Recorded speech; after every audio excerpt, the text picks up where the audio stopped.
Hello, and welcome to our paper presentation on ranking design features of commercially available 6th through 8th grade digital math games. And this is preliminary results of a pilot study.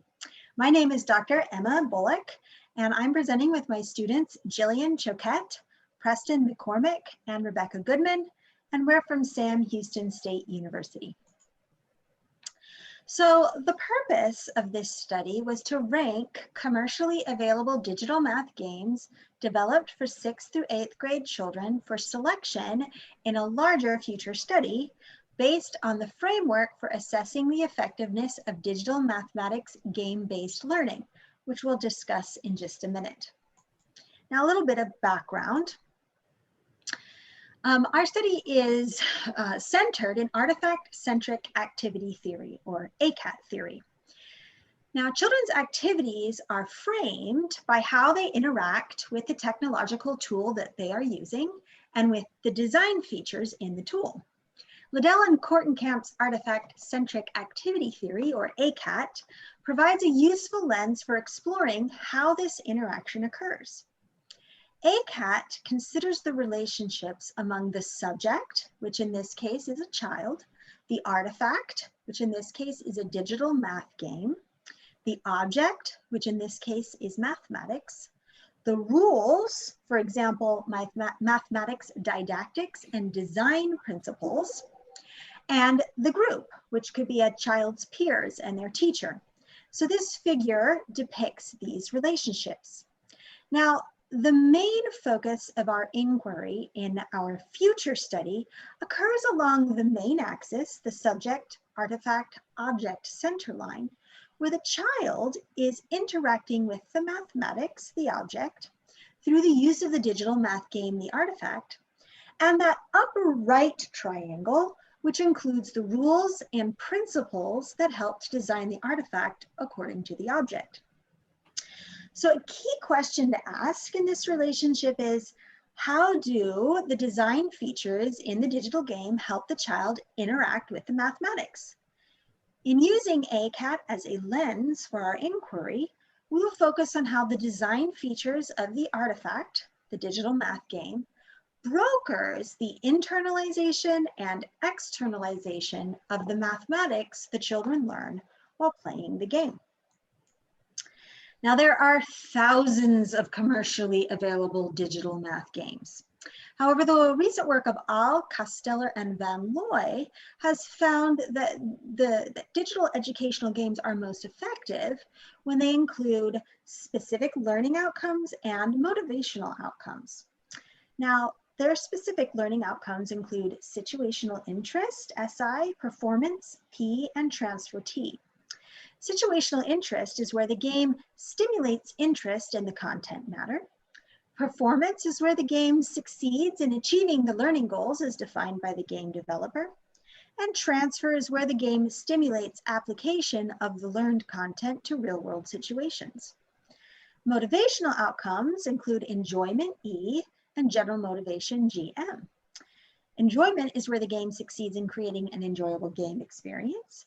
And motivation is where the methods used in the game are more motivating than other instructional methods.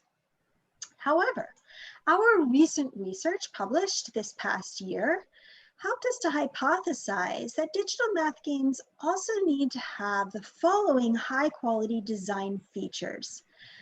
4 of these features are essential and 3 of them are nice. The essential ones are simultaneous linking, SL, creative variation, CV, focused constraint, FC, and guiding feedback, GF. Now, SL types of design features act as linking mechanisms between different mathematical semiotic systems. So what does that mean in plain English?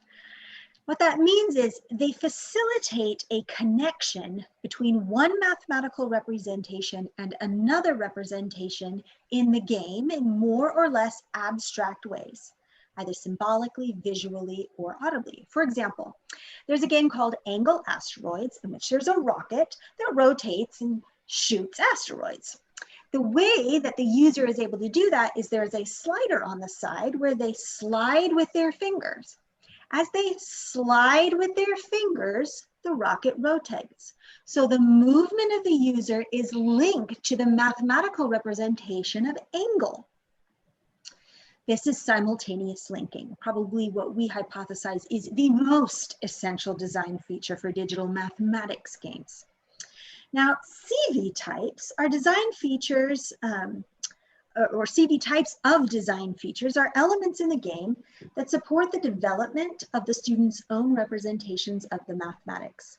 While FC types of design features focus and constrain students to mathematical information in the game that supports students' computation and abstraction. GF types of design features are representations that point the user towards a correct mathematical solution without directly telling them they are correct or not. Now, the three nice mathematics specific types of design features include correctness feedback, CF, efficient speed, ES, and mathematical motivation, M. CF types of design features are representations that tell the user whether their actions within the game led to correct mathematical solutions or not. Efficient speed or ES types of design features are representations that help the user more quickly interact with the digital math game. And finally, M types of design features are representations that encourage persistence during gameplay. So our future goal is we want to be able to conduct an experiment to test if this hypothesis holds for digital math games created for 6th through 8th grade children. For example, we want to know if there are significant differences between digital math games which are ranked high in the general categories but low in the math specific categories. Furthermore, we want to know, are there differences in children's learning between digital math games ranking high quality in all 4 essential categories versus games ranked high in maybe only one or some of those math categories? So for this pilot study, our research question was, are there commercially available games for 6th through 8th grade children which fit these criteria that we could use in our future experiment? And now I will turn it over to Preston for the methods. So this research project was in fact based on a census research design. This type of research design is used when researchers want to list all of the elements in a group and measure one or more characteristics of those elements to, in fact, answer our question. So as far as the data collection goes, how did we find the games? Well, we use search engines such as Apple Store and the Google search engine and use terms like educational math games and 6th, 7th, or 8th grade because that's what we were looking for our games, to compile a list of commercially available websites and apps. In fact, we have found 95 websites and apps with over 500 games.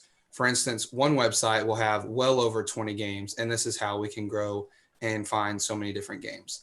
To date, we have played and ranked 261 games out of that 500 plus, and over 12 months with 10% of the games double coded to ensure inter-rater reliability. What does that mean? Well, when we first started as coders, we had to train with a partner and we used the Exploring Digital Math Games protocol. Lastly, I'll be talking about the data analysis. The coders used a frequency counts that was used inside of the Excel spreadsheet filters to summarize the rankings across the games and assess which games fit the criteria for our future study. Now we'll be moving on to Jillian. To discuss the results, we will be assessing our figure, which is assessing the frequency counts for all the criteria we assessed.